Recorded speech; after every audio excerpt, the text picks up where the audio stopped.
it livens up the evening, but as usual with Pauline Hanson, you learn nothing. That has never changed. Oh, Richo, don't beat around the bush. So tell me how you're seeing it now. Are you still confident getting to 50 for Labor? Oh, yeah. I don't think there's much doubt about that. I think this, as I said earlier on, this has just gone to plan. Everything that the polls told us, everything that I've written, heard and seen over the course of the last month, it's all come to pass tonight. You just look at it, you knew this is what was going to happen, because I don't think Palaszczuk's ever been, thrown off course. She just keeps going in the one direction. And obviously, Pauline mightn't like it, but Queenslanders obviously do. Graham, there's often a lot of... I always feel that tactically, and I know Peter Credlin agrees with me here, that behind the scenes and on the ground, Labor always seemed to have the jump on the coalition.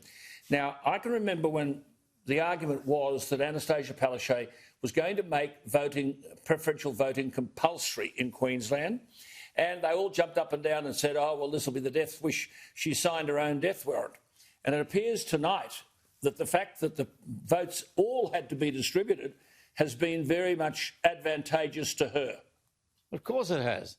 It was always going to be. I mean, I don't understand people's objection in any event. If you vote in a federal election, then you fill out the 1 to 7. It's got to be, you've got to fill out 1 to 6 for it to be valid, as I understand it. But you fill out 1 to 7 if there's 7 candidates. Why would it be any different in the state? I mean, I don't think voters would find that in any way, shape or form confusing, and they just go ahead. It's almost normal for them.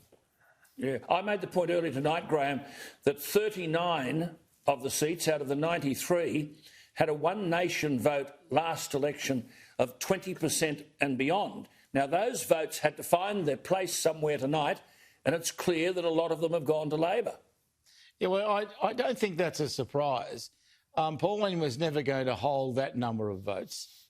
I think that was the high watermark for her. It was never going to stay there. And then it was always a case of saying, well, where will it go? Now, she used to direct preferences, and when she did direct preferences against Labor, obviously, Labor still always got 30% of them anyway. So her voters still made their own decisions. And I think... Nonetheless, Graham, on the primary vote, you've got to understand that 2/3 of the electorate didn't want Labor. I mean, Labor are going to struggle tonight to get, 37% or something? 2/3 of the electorate didn't want Labor. They've only got over the line on preferences. Yeah, but when you say only got over the line on preferences, that's our system. That's as it always was, Alan. And so there's nothing wrong with being part of the system. That's what happens. And I've got to say, I've got great faith in Australians and Queenslanders, because where they put their number 2 does matter, and they knew where to go.